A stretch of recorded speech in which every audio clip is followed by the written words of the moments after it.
Hola a todos! Willkommen zu einer neuen Folge von Mattes Mate-Mission Uruguay ein Welt.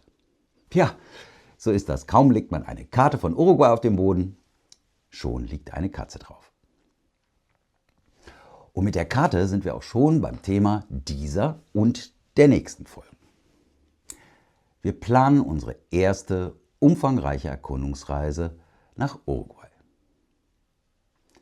Der Schwerpunkt dieser Reise liegt klar auf unserer Auswanderung, wobei touristische Aspekte auch dabei sein werden, aber eine untergeordnete Rolle spielen.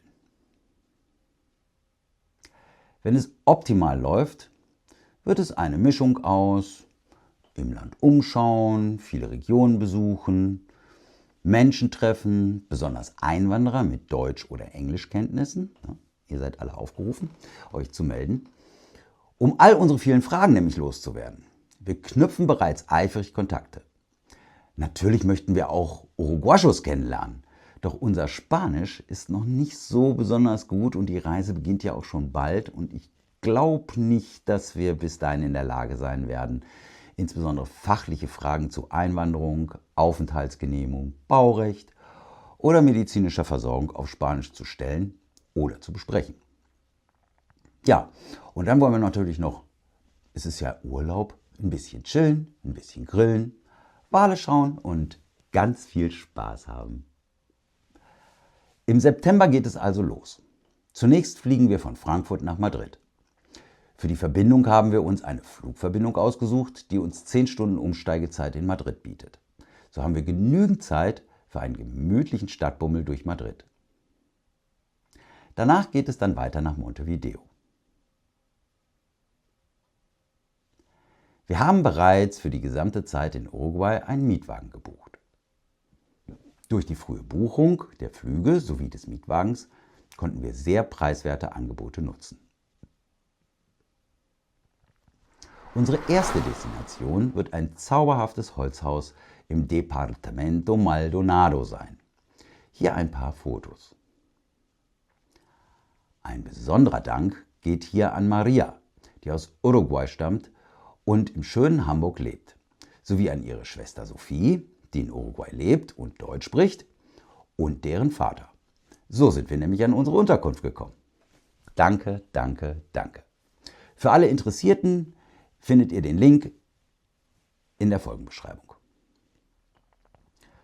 Von dort aus erkunden wir zunächst die Stadt Maldonado und natürlich das ganze Departamento, was sich ja anbietet, sowie das benachbarte Departamento Rocha. Ein Departamento in Uruguay ist vergleichbar etwa mit einem Regierungsbezirk in Deutschland. Uruguay hat insgesamt 19 davon. In Rocha wollen wir uns besonders die Stadt Rocha angucken und die Küstenorte von La Paloma bis Pueblo Nuevo. Die Stadt Rocha ist mit knapp 26.000 Einwohnern nicht nur die sondern auch die größte Stadt im Departamento Rocha. In der Stadt gibt es 2 Krankenhäuser.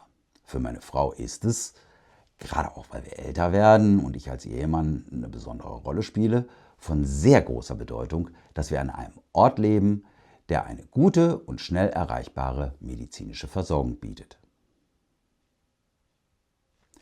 An der Küste, etwa so 20 bis 30 Kilometer von der Stadt Rocha entfernt, findet man einige ganz zauberhafte Örtchen direkt am Atlantischen Ozean.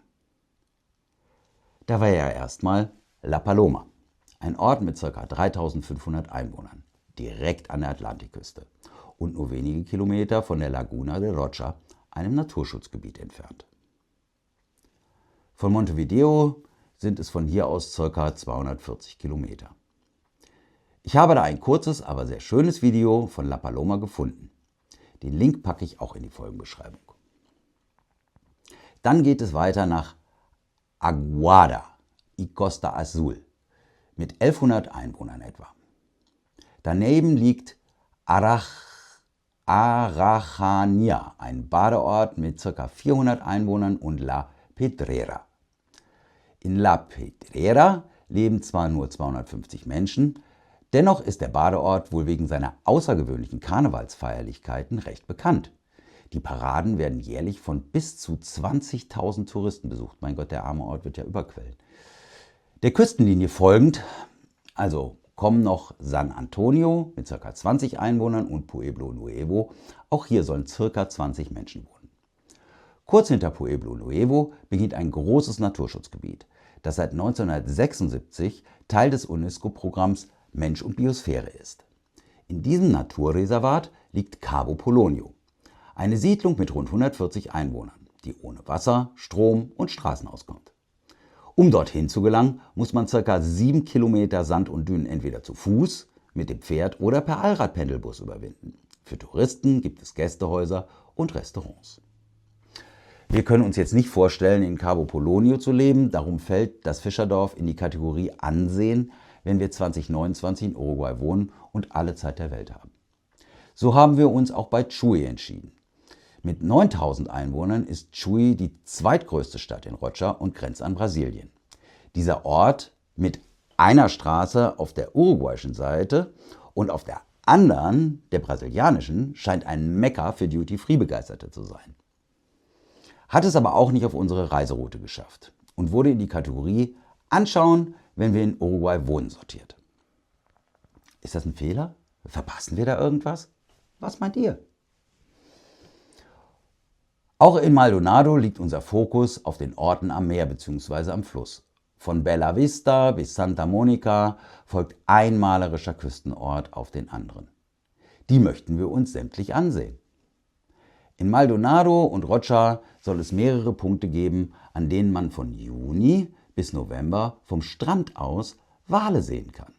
Zeitlich würde das passen. Drückt uns die Daumen. Falls ihr in diesen Regionen lebt und im September 25 Zeit und Lust habt, unsere Fragen zu beantworten, lasst es uns bitte wissen. Gerne per E-Mail. Die Mailadresse findet ihr in der Kanalinfo. Wir wären begeistert, solche Begegnungen zu ermöglichen und euch Fragen stellen zu können. Nachdem wir Maldonado und Rocha genauer unter die Lupe genommen haben, dafür planen wir etwa 7 bis 10 Tage ein, möchten wir zu einer kleinen Rundreise durch Uruguay aufbrechen.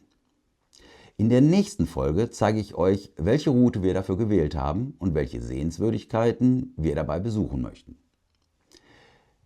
Denkt noch an das Abo und die Sache mit der Glocke, damit ihr die nächste Mate-Mission nicht verpasst.